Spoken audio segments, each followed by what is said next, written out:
Joining me to discuss this is constitutional lawyer, Senate candidate for the great state of North Carolina, Don Brown is here with me. Don, nice to see you again. All Thank right. you, Steve. You're an attorney. Don Lemon, did he cross the line? How good is this case? Is it a strong case, weak case, or somewhere in the middle that you don't know yet? Well, no, it's a strong case under the FACE Act.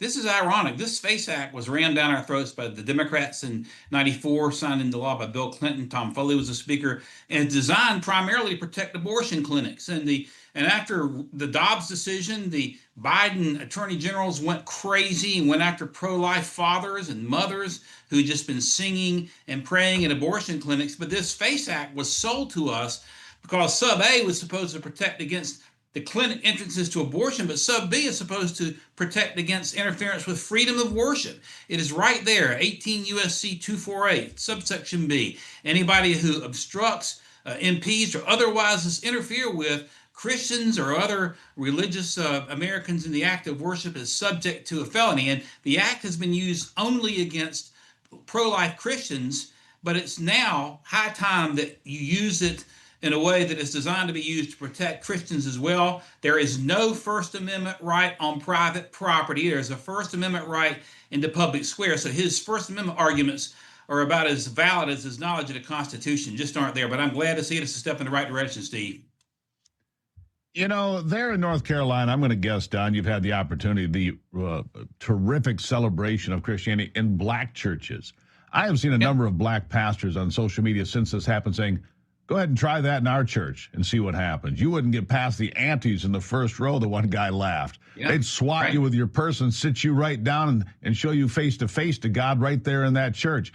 Look, they pulled it at a certain place, and I saw Don Lemon on a podcast saying, basically, the problem with America is white Christians, not the black congregations, not the mosques, it's the white Christians. He went there for a reason, to target white Christians and try to shame them or attack them or humiliate them or whatever. I mean, his intent here to me is pretty clear. Your thoughts? Well, what a racist statement to say. You're targeting somebody because of the color of their skin, and on top of that, targeting somebody because of their religious beliefs. That is about as bigoted and un-American as you get. But I guess if you're a liberal lefty like Don Lemon, you can be bigoted and un-American and think you get away with it. But, you know, he's violating the civil constitutional rights of Christians to engage in worship. These folks have nothing to do with the ICE operations on the street. Yet a pastor might have been an officer or something like that, or a reserve officer, we don't know. But it's beside the point. You have Christians coming in wanting to worship Jesus Christ, and they come in and claim First Amendment. Well, I'm sorry, you know, that's private property, and you can't say whatever you want in private property. You can't exercise the plethora of other constitutional rights on private property. He's got it all messed up. And if this FACE Act is going to be evenly applied, then you've got to use it when Christians are attacked in the middle of worship, which is exactly what we've seen. Shame on Don Lemon. He is a liberal racist. That's about as racist as you get, white Christians. Suppose some conservatives said, black Muslims or whatever, you'd be called racist and run out of town. Don Lemon is racist, like so many leftists are racist. They accuse us of what they really are themselves, and I think his true intentions have shown here. And I hope he gets convicted. And the true irony, Don, the true irony here is this. The true irony is this. Don Lemon continues to say white men in America are the problem. Yet Don Lemon is married to a white man. You sort that one out in your own time, because I don't understand it. I cannot connect those dots. Anyhow, let's shift gears. Because the Senate set to vote tonight on a funding bill backed by President Trump. That funding bill has been met with criticism from both sides of the aisle. But apparently they're going to separate DHS out, have that conversation separately, which is irrelevant, really. They're trying to defund ICE, the left is. But in the one big beautiful bill, ICE got $75 billion. They're funded through 2029. What they would end up defunding is FEMA and DHS and other departments. It's a misguided attempt from what I'm seeing. What is your perspective? Well, the left, of course, they're trying to make it a political attack on ICE, just like you say. The reality of what they're doing might have different consequences. You defund FEMA, I won't lose a lot of sleep over that, or other parts, it depends on what the defunding is going to be. But this whole, as it always is, the budget is becoming a political football for the left to try to push their policies. They want to take ICE out. And by the way, our senior senator here from North Carolina, Tom Tillis, called on Kristi Noem to be fired. And I went on a video yesterday and said she ought to get a raise because we've had 93% reduction of crossings at the border. The Darien Gap, that is the gap between Colombia and Panama, has virtually dried up. Sheriffs all across the state tell me that the meth use has gone down because of Kristi Noem and Donald Trump's leadership. So I think you're going to see, Chuck Schumer continue to posture. They'll probably get it worked out for political reasons, but you're going to see a lot of posturing before somebody buckles here, as we typically see, Steve. Right. I can tell you this, though, Don, talking to some members of Congress, friends of mine, Republicans, they say their internal polling shows that this ICE issue in Minneapolis not polling well for them, because it's being denigrated on all the national media outlets. It's being attacked constantly, and it's not polling well for them. We'll see how that holds up. But violent crime, you hit on something important here, Don. Violent crime in America went down in 2025 to record lows. Interesting, considering 3.5 million new guns were sold in America, and I thought that was the problem. That's what they keep preaching to me. Apparently, that's not the problem. The fact of the matter is, when you take violent criminals off the streets, whether they're from America or from some foreign country, when you get those people off the streets, you reinstitute cash bail, you take people that are violent from out of this country and you toss them out of this country, crime goes down, homicide, rape, armed assaults, all of it has gone down to historic levels in the first year of Trump's return to office. That's pretty significant, isn't it?